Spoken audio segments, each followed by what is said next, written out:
Hello and welcome to another Office 365 Hours. My name is Christian Buckley. I'm the Microsoft Go-to-Market Director at AvePoint and Microsoft MVP and Regional Director. I am joined today by Paul Soliman, a Business Applications MVP in Metro Manila, Philippines, the founder and CEO of Hacktiv Colab, Inc., Chairman and CTO of BayaniChain, and co-founder and CTO of Raven Cloud Global Ventures. Good morning, Paul. Good morning, Christian. It's great to have you. It's the first time actually meeting you, seen your name, seen your face, seen some of the videos and things that are out there, but it's great to actually connect. Yeah, cool. Same. I mean, MVPs, the MVP community is like that, right? Yeah, well, it feels like it's been forever since we've seen each other in person, but maybe next year. So yeah. Today we're discussing a great topic, the topic of democratized AI using Power Platform's AI Builder. So folks that haven't been able to go take a look and explore and play with the AI Builder, I'm excited to get in to learn more about it. So why don't we kick things off with question one? So what is your perspective on citizen development? And we're talking about AI Builder, we're talking about Power Platform. You have to talk about the role of citizen developer. And what is your thoughts on the role of the citizen developer versus the formal engineering developer role? Sure. Christian, since I think pre-pandemic, it was around 2018, I was really, hooked by this terminology, doing my research, blogging about it. If you go to my LinkedIn page, you will see a lot of in terms of this citizen development, right? So for me, it's one thing. It's really the future of work. Yeah, right. So we know for a fact that, I want to say I don't want to sugarcoat, but we know for a fact that AI will really disrupt jobs, right? It's inevitable. I mean, it's there. US and China and other countries are really capitalizing on that.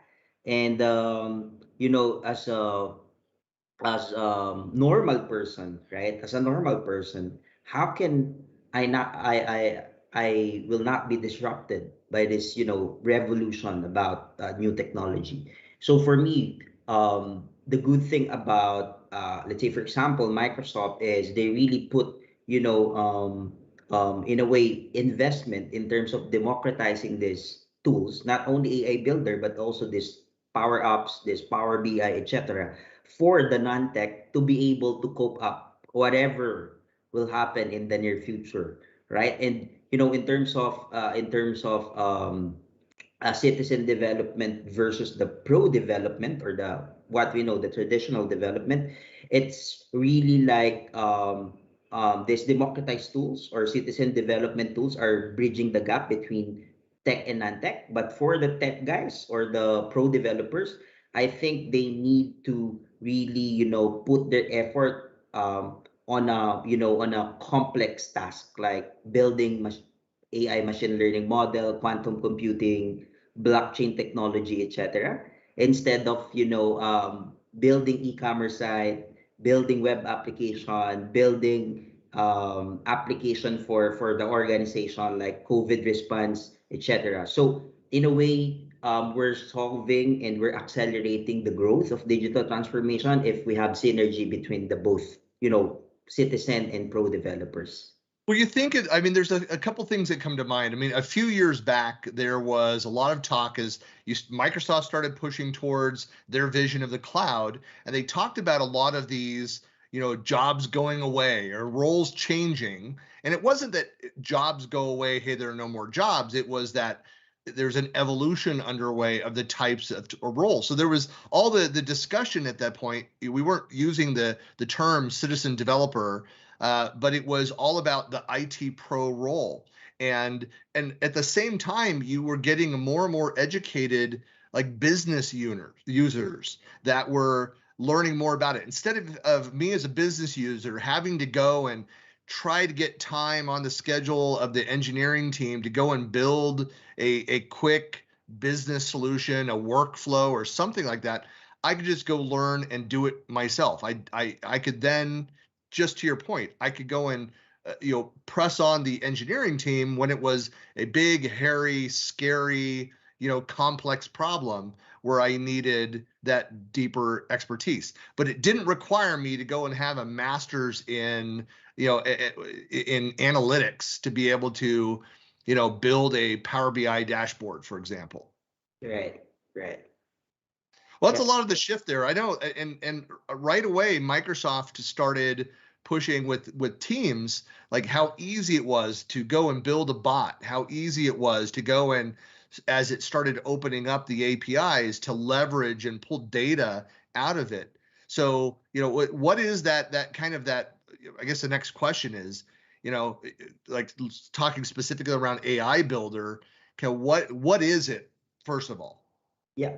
So AI Builder is number one, a democratized tools under Power Platform that focuses on, number one, building your own model, right? So we know for a fact that building your own, machine learning model is really tough, right? You need to know Python, you need to know how to code R, etc. And this scripting kind of things, I mean, if you're not an engineer or even a data scientist, you can't really do that, right? But nowadays, because of this democratized tools, I mean, for the lack of better term, you can do drag and drop in terms of building your own model, like uploading pictures of your, let's say, for example, I want to do object detection for my television, whatever size it is. So I just need to upload those, picture of television, then I can already have my model. Then later on, use that model in terms of, for example, someone sent me an email about a picture of a television. I can now able to detect what brand it is without even, coding or without scripting my machine learning model. So that's AI Builder. I mean, Microsoft has had a very good job in terms of number one, creating the user interface for non-tech, right? And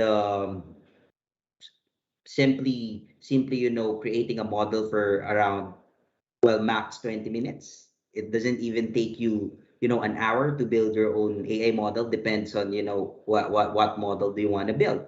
And number two, AI Builder is in a way completely packaged with this Power Platform application. Say, for example, I'm a citizen developer, then I have a Power Apps, right? So technically, that's very famous now. Everyone is creating their app. Like, for example, it COVID response, right? Meaning this COVID protocol. Here in the Philippines, there's a lot of restaurant that, was being mandated by the government to really create their own registration, right? When you go to a restaurant, you need to register your name for contact tracing. So in a way, if I'm a citizen developer and or I don't have a tech, because small businesses like restaurant doesn't have any tech person, right? That's the owner already. Then they run their operations with their restaurant manager, etc. So a restaurant manager or even a chef can now create an app for their COVID protocol, right? And now infusing an AI builder there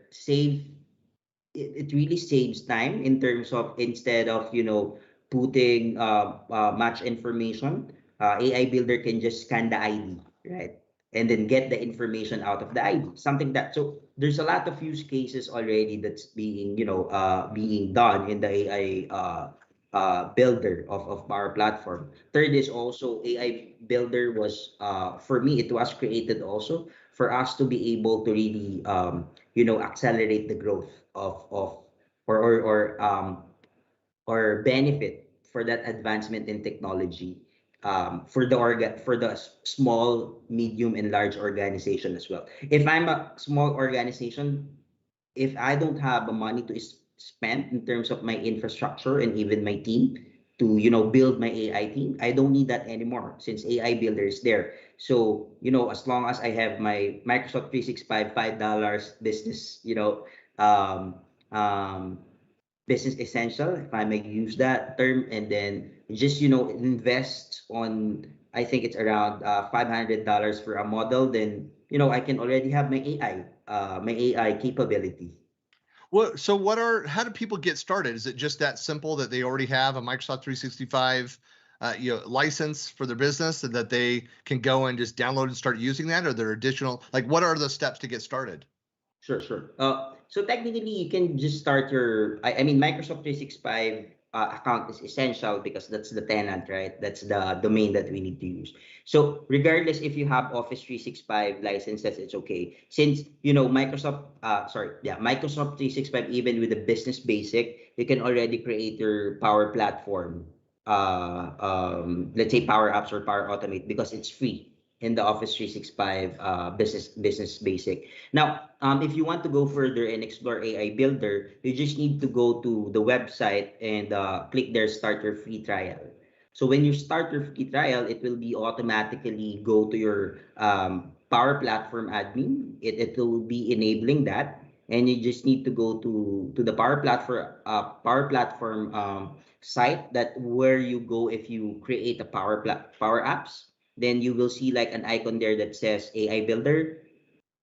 Click there, then it has a super efficient guide, right? Meaning, even if you don't know, or even if you did not research yet about AI Builder, it has a guide. Just click the guide and you can create your own model instantly. In fact, there is like a testing, right, in terms of model, meaning you can create a model there without even having a plan, just for you to test it. That's right. I know that there's been over the years for Microsoft been a lot of feedback at how difficult it was to kind of get up and running with some of their new releases. I know that Microsoft, one major change that they've made is that they've really employed the use of community in getting feedback into these solutions, and the Power Platform is that way. I mean, SharePoint's evolved into that. Teams certainly has those aspects, but Power Platform is really strong in that you have community members that dedicate time, that are part of panels that provide feedback officially to Microsoft, and so I know so much of that guidance comes out of the feedback from the community. So that's also, I like to say this every once in a while, with any Microsoft product, but certainly anything around Power Platform, is that if you have suggestions, if you see gaps, areas that are lacking, provide the feedback back to Microsoft, because they do look at it, they do respond back to it. And so they welcome that feedback. And you might see if you have features that are missing and you really need for whatever your scenario you're trying to build for, you might see movement very quickly based off of that. So what are some of the common scenarios, some of the things that people are using it to build for their businesses? Yeah. Yeah, I just want to also add to that question, MVPs and other, even not MVPs, that contributing on the Power Platform community, the user group that we mentioned. You can just go to YouTube and see a lot, see a lot of videos. In fact, we're calling it the YouTube University, right? So you can just go to YouTube and What's on every topic? Your car breaks down. yeah, There's something going wrong with your dishwasher, whatever it is. You go to YouTube first, find out how to fix that. yeah, Yeah. without No, without but, yeah. but there is something to be said about the community, the aspect of it. And this is also something, I know this is kind of a side topic here, but don't be shy about reaching out to MVPs and experts within the community. that is going to be probably your fastest way. Now, let me say to find an answer, to get ideas for things. You can abuse that by things like going to MVPs repeatedly for things that you really should pay a consultant to get help with.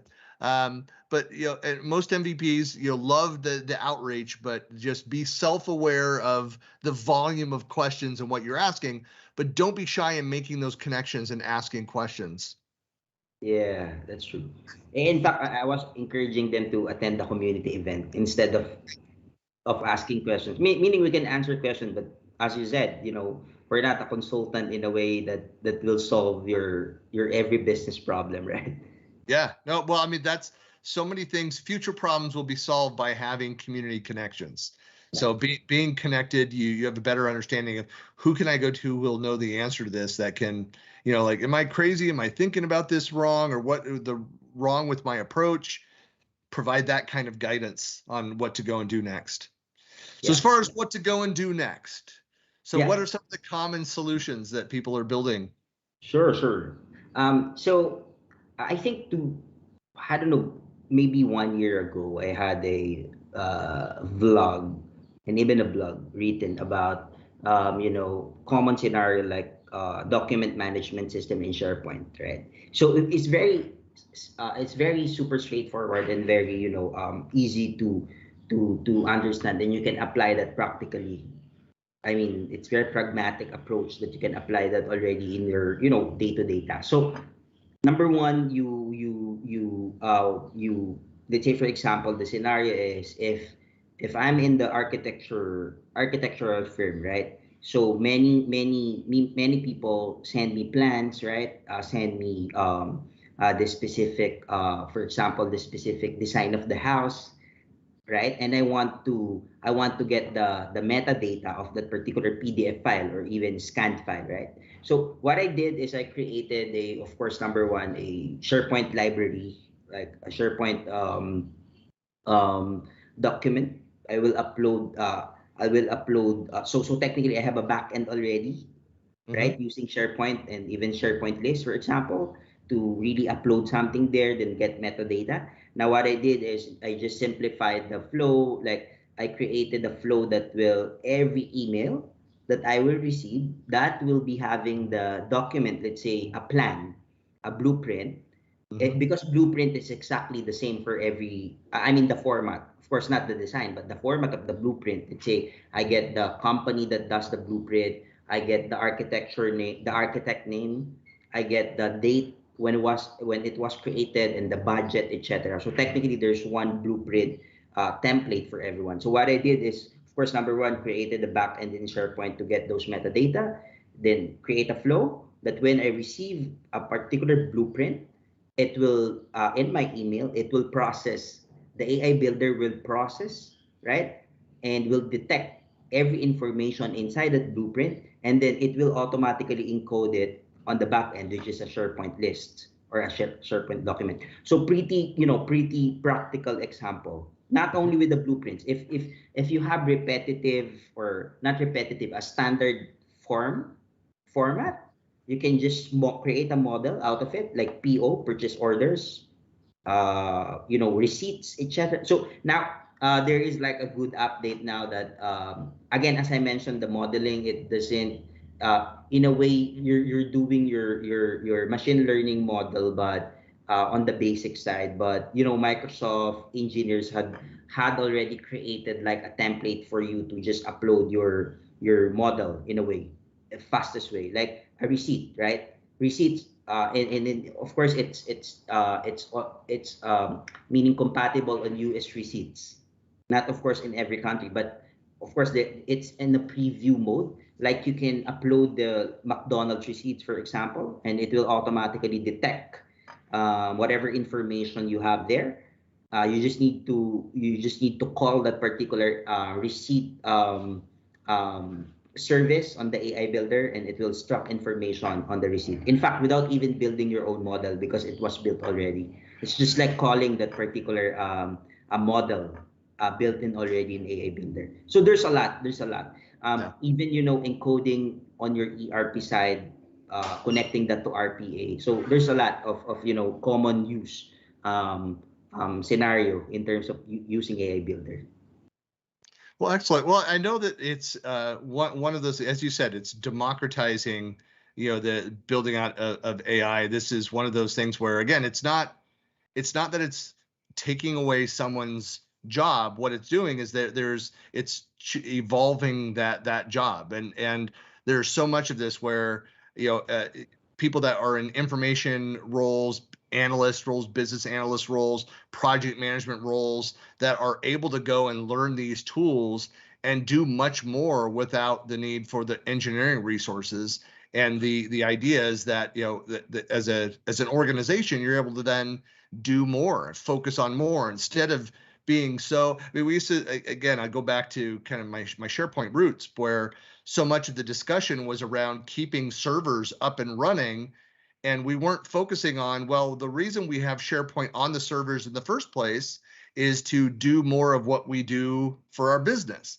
Do things faster, deliver products faster, get more efficient in our communications and our collaboration, all those kinds of things. We were spending so much time on keeping the lights on, and understanding, to get to that point, that we weren't focusing on the business itself. And this is another example of tools that allow us to spend more time focusing on improving the business and leveraging the content, leveraging the data that we're gathering, and less time just moving paper files and then waiting for the engineering team or the IT team to respond and help us. Right. I like anything that is that inspires or supports self-sufficiency. I'm a huge fan of. Yeah, same.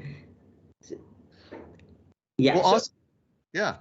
yeah. So the good thing about this era today, I'm reading this book called AI Superpower. I don't know if you read that I have. already. So it's Nope. super awesome book. Um, my takeaway there was in this era of AI, we're now from discovery to implementation, and from expertise to data. So meaning these old guys done already the research. We're now ready to implement it, right? We're now ready to capitalize on that. Again, as you mentioned, you're a fan of this really doing or self-sufficiency in terms of in the tech world, etc. And because of these data, we don't need to research anymore. Meaning, there's a lot of information already in the internet. If I want to diagnose myself in terms of, sorry, sorry, but you can see, like, if I have, let's say, for example, measles, I can just Google measles and give me some recommendation about medication, etc. So in a way, people are being more self-sufficient in terms of doing their own, not research, but really pulling out information in the internet and downloading the content to your brain, right? So technically, we're on that era already, and Microsoft is playing a huge role in terms of democratizing it, since, again, as I mentioned, I want to really implement AI myself, even if I'm not really, a data scientist or a tech guy. Exactly. Well, Paul, really appreciate your time today. Again, folks, please go out and take a look start experimenting, try out the demo of the AI Builder, and start playing around with that today, and see what you can build, and ask questions. Reach out and connect with Paul. So, Paul, thanks again for joining me this morning. And again, thank you everybody who has watched this episode. Please subscribe to the Office 365 Hours. You'll get notifications of upcoming shows. We come to you on the first and third Wednesday morning of every month at 11 a.m. Eastern. So thanks for watching, and thanks, Paul, and we'll talk to you soon. Thank you, Christian. Thank you.